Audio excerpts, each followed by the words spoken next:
ये है साईं प्रकाश टेलीकम्युनिकेशन और आप देख रहे हैं खबर भारती। आज हमारे संग खास शख्सियत हैं श्री राजनाथ सिंह जी, जो पार्टी के दोबारा राष्ट्रीय अध्यक्ष बनाए गए। राजनाथ सिंह जी, खबर भारती में आपका स्वागत है। बहुत बहुत धन्यवाद। सबसे पहले तो आपको बधाई दोबारा राष्ट्रीय अध्यक्ष बनाए जाने के लिए। और पहला सवाल कि 4 दशक से ज़्यादा लंबे समय से आप राजनीति में सक्रिय हैं और अटल जी और आडवाणी जी के बाद आप दूसरे ऐसे एक व्यक्ति हैं जिसका बतौर अध्यक्ष एक लंबा कार्यकाल होने जा रहा है। आप इस पर क्या कहना चाहेंगे? नहीं, ये तो पार्टी का मैं कार्यकर्ता हूँ। पार्टी ने जो भी जिम्मेदारी जब दी है उसका निर्वाह करने की कोशिश की है और इस बार भी पार्टी ने अध्यक्ष के रूप में पुनः जिम्मेदारी दी है, तो उसका सबके सहयोग से, सबके राय परामर्श से इसे निभाने की कोशिश करूँगा। बात 2005 की जाए, जब आप राष्ट्रीय अध्यक्ष बनाए गए थे तो आडवाणी जी के एक बयान को लेकर काफ़ी अफरा तफरी मची थी। और बात आज की जाए, जब गडकरी जी दोबारा उनको राष्ट्रीय अध्यक्ष बनाए जाने की बात ही चल रही थी, यकायक आपका नाम आता और आपको राष्ट्रीय अध्यक्ष बना दिया जाता। तो क्या ये महज संयोग है या वाकई आप पार्टी के लिए हमेशा संकट मोचक के तौर पर? नहीं, मैं संकट मोचक कभी नहीं रहा हूँ, इसे संयोग ही मानना चाहिए।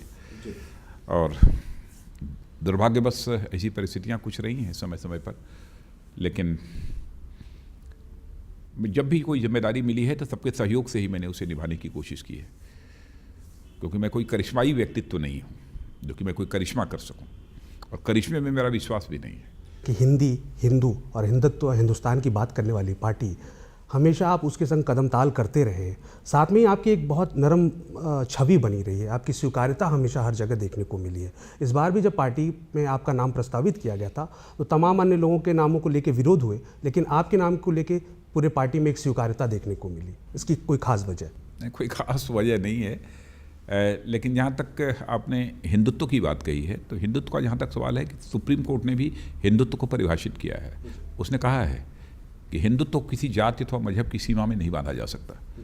यह एक तो मानवीय धर्म है, यह एक जीवन का दृष्टिकोण है। 2004 में जब बीजेपी की हार हुई थी, सत्ता में आने से दूर रह गई थी, तब बहुत सारे विचारक और चिंतक जो पार्टी के लिए अक्सर समय समय पर बोला करते थे, उनका ये मानना था कि पार्टी की छवि और नरम और उदारवादी होनी चाहिए, जिससे इस बहुलतावादी संस्कृति और धर्म वाले देश में लोगों के बीच में पार्टी की स्वीकार्यता ज़्यादा से ज़्यादा हो सके और बहुमत के साथ सरकार बीजेपी की बना सके, ना कि किसी गठबंधन की मजबूरी हो या कोई विवशता हो।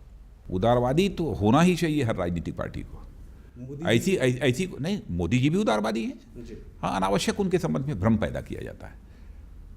हाँ, ऐसा नहीं है कि वहाँ पर गुजरात में जो दंगे हुए उसको मोदी जी ने वो दंगे कराए। जब कहीं किसी प्रकार के लिए ऐसी कोई सांप्रदायिक दंगे यदि कहीं पर हो जाते हैं तो कोई भी मुख्यमंत्री होता है उन दंगों पर काबू पाने की अपनी तरफ से भरपूर कोशिश करता है। ठीक है, उस पर सफलता हासिल होने में कुछ समय लग सकता है। मोदी जी के नाम को लेकर जब भी चर्चा होती है तो कांग्रेस की तरफ से एक हेटेड पॉलिटिक्स उनके नाम से जुड़ी जाती है। नहीं, ये बिल्कुल उनके ऊपर ये आरोप पूरी तरह से बेबुनियाद और निराधार है। जब 2005 में आप राष्ट्रीय अध्यक्ष बने थे, उस वक्त कुछ 4 या 5 राज्यों में आपकी सरकारें थी। धीरे धीरे जैसे वक्त बढ़ता गया, आपका फैलाव हुआ, आपका विस्तार हुआ, आप कई राज्यों में लगभग 10 राज्यों में आपकी सरकारें बनी। भाजपा की अथवा भाजपा गठबंधन की 10 राज्यों में सरकारें हो गई थी। तो अब आगामी विधानसभा 2013 के कई चुनाव होने हैं, जिसमें मध्य प्रदेश, राजस्थान और छत्तीसगढ़ में और दिल्ली में भी होने हैं। तो खासकर इन 3 स्टेटों में, छत्तीसगढ़, मध्य प्रदेश और राजस्थान में, जहां बीजेपी काफ़ी मजबूत स्थिति में रही है, ये तीनों तो हम जीतेंगे ही। हैट्रिक बनाने का सिलसिला गुजरात में प्रारंभ कर दिया है। हैट्रिक यहाँ भी बनेगी, मध्य प्रदेश में भी, छत्तीसगढ़ में भी बनेगी, राजस्थान भी हम जीतेंगे और दिल्ली भी इस बार जीतेंगे। लेकिन बात जब राजस्थान की करते तो राजस्थान में बीजेपी की प्रदेश इकाई में काफ़ी कुछ दिक्कतें आती हैं। थोड़े बहुत डिफरेंसेस तो किसी भी पॉलिटिकल पार्टी में हो सकते हैं। जी की रथ यात्रा निकलती है तो उस रथ यात्रा के विरोध में पार्टी थोड़े बहुत डिफरेंसेस तो किसी भी पॉलिटिकल पार्टी में स्थान परिवार में डिफरेंसेस हो जाते हैं। तो इतनी बड़ी पार्टी में थोड़े बहुत होते हैं तो कोई बड़ी बात नहीं है। 2014 के आम चुनाव सामने है और लगभग देश भर में आप कुर्सी संभालते ही विरोध प्रदर्शन पर उतर चुके हैं। तो आने वाले दिनों में बजट सत्र में किस तरीके से बीजेपी को हम लोकसभा या राज्यसभा में देखेंगे? बजट सत्र में हम यहाँ पर महंगाई का मुद्दा उठाएंगे, देश के आंतरिक और बाह्य सुरक्षा के संकट का मुद्दा उठाएंगे। वहीं पर इस समय भारत सरकार के गृह मंत्री शिंदे जी ने जो कुछ भी बयान दिया है कि भारतीय जनता पार्टी और राष्ट्रीय स्वयंसेवक संघ के प्रशिक्षण शिविरों में आतंक का प्रशिक्षण दिया जाता है, जिसका समर्थन पाकिस्तान के एक आतंकवादी संगठन के मुखिया हाफिज ने किया है। हाफिज सईद ने किया है। और हाफिज सईद ने यह सिद्ध करने की कोशिश की है अपने प्रेस कॉन्फ्रेंस में कि भारत एक आतंकवादी राष्ट्र है। जिस भारत सरकार के गृह मंत्री के स्टेटमेंट के कारण भारत की छवि अंतर्राष्ट्रीय जगत में धूमिल हुई है, एक आतंकवादी संगठन के मुखिया के द्वारा समर्थन किए जाने के बाद।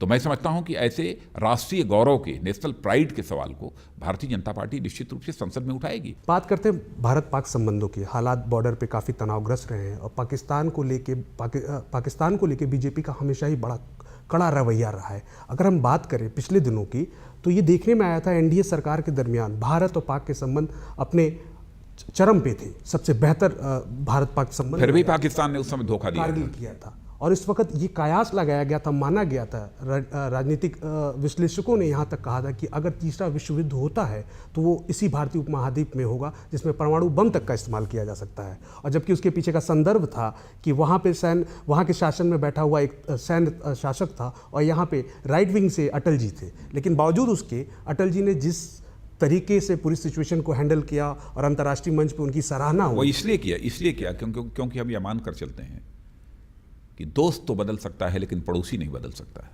इसलिए पड़ोसी के साथ बराबर अच्छे रिश्ते रहने चाहिए। तो माना जाए, इसलिए हम लोगों ने कोशिश की। ये माना जाए कि आने वाले दिनों में हमारे संबंध बेहतर। लेकिन अब हम लोगों की धारणा ये बनती जा रही है कि ये पड़ोसी देश पाकिस्तान भारत से अच्छे रिश्ते बनाने के लिए बिल्कुल उत्सुक नहीं है। हम लोगों ने बहुत सारे प्रयत्न किए, कई समझौते भी हुए, लेकिन सारे समझौतों को तोड़ा है और हमारे सारे प्रयत्नों को पाकिस्तान ने विफल किया है। क्या ये माना जाए कि पार्टी आपको पीएम कैंडिडेट के तौर पे इन प्रिंसिपल एक्सेप्ट कर चुकी है? नहीं, ऐसा नहीं है। मैं तो पार्टी संगठन की जिम्मेदारी निभा रहा हूँ।